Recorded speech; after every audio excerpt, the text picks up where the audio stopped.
দর্শক, আসসালামু আলাইকুম। মেহেরপুর জেলা ছবির পক্ষ থেকে সবাইকে শুভেচ্ছা অভিনন্দন। আমি আজ আপনাদেরকে মেহেরপুর সদর উপজেলার শোলমারী গ্রামে নিয়ে এসেছি।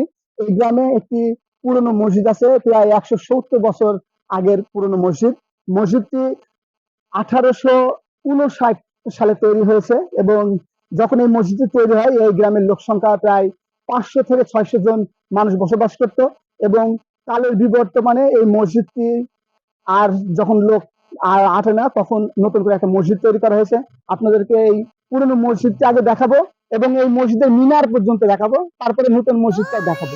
দর্শক, আপনারা আমাদের সঙ্গে থাকুন।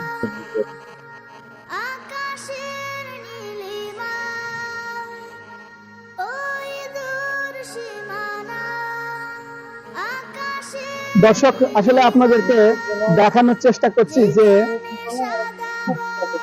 আপনাদেরকে দেখাচ্ছি যে দেখেন এই যে এখানে লেখাই আছে যে 1859 সালে মসজিদটি তৈরি করা হয়েছে। হ্যাঁ, এবং বাংলা 1266 সাল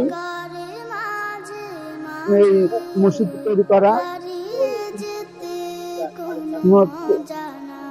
দর্শক, আপনাদেরকে মসজিদটা দেখাই, আপনারা দেখতে পাবেন। আসলে মসজিদটা সে সময় এই পুকুরের পাশে করার উদ্দেশ্য হচ্ছে যাতে এই পুকুর থেকে মানুষ ওযু করতে পারত, আর সেই উদ্দেশ্যে। আর এই মসজিদের সামনে একটা কাঁঠাল গাছের চারা লাগানো আছে, এখনকার মানুষের অবশ্যই গাছটি লাগানো, এবং মসজিদটা পরিত্যক্ত হওয়ার কারণে এখন আর এখানে মানুষ নামাজ পড়ে না, কিন্তু একসময় এখানে জুম্মার নামাজ এখানে হতো এবং এখান থেকে তাদের লোক সংখ্যা বেড়ে যাওয়ার কারণে শোলমারী গ্রামে অনেক জায়গায় অনেক মসজিদ নির্মাণ হয়েছে এবং সেই সাথে এই মসজিদের প্রাণ কেন্দ্রে অবস্থিত আরো একটি মসজিদ নির্মাণ করা হয়েছে।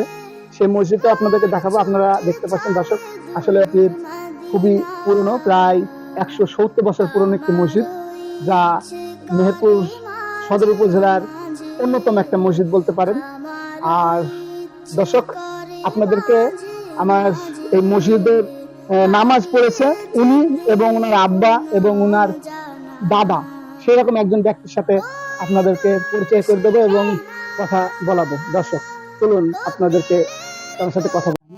দর্শক, আসলে আমার আপনাদেরকে আগে জানিয়েছি যে এখানে এমন একটি ব্যক্তির সাথে কথা বলবো এই মসজিদে। তিনি নামাজ পড়েছেন, তিনার আব্বা নামাজ পড়েছেন এবং তিনার দাদাও নামাজ পড়েছেন। দর্শক, আমরা তার সাথে একটু কথা বলি। আসসালামু আলাইকুম, আপনার নাম? ওয়ালাইকুম সালাম, আমার নাম মোহাম্মদ মহিরুদ্দিন। আচ্ছা, আপনার বাসা এখানে? এখানে বাসা। আপনি কি এই মসজিদে নামাজ পড়েছেন? হ্যাঁ, আমি পড়েছি, আমার বাপ পড়েছে, আমার দাদা পড়েছে। আচ্ছা আচ্ছা, মসজিদের ওখানে দেখলাম লেখা আছে আপনার 1859 সালে তৈরি, প্রায় 170 বছর পুরনো মসজিদ। আপনি এই মসজিদ সম্পর্কে কি কি জানেন, একটু বলতে পারবেন? হ্যাঁ, পারবো। হ্যাঁ, বলেন। এই মসজিদটা হচ্ছে অনেক আগের পুরাতন মসজিদ। এই মসজিদে এই এলাকার লোক সবাই নামাজ পড়েছে। আচ্ছা, তারপরে এখানে ইন্দারা ছিল একটা। আর এই মসজিদটা আমার দান করেছে আমার দাদার শ্বশুরের পৈদাদারা এই মসজিদ নাম করেছে, দান করেছে। এই পুষ্কুরনি হচ্ছে আলী আকবর খানের। ও এসব এসব এরিয়া সবই আলী আকবর খান। উনারা জমিদার ছিল, উনাদের ৯০০ বিঘা জমি ছিল।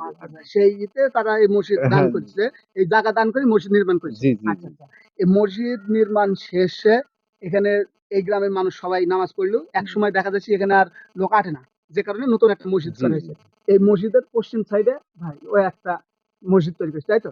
জি জি। আচ্ছা আচ্ছা আচ্ছা ভাই।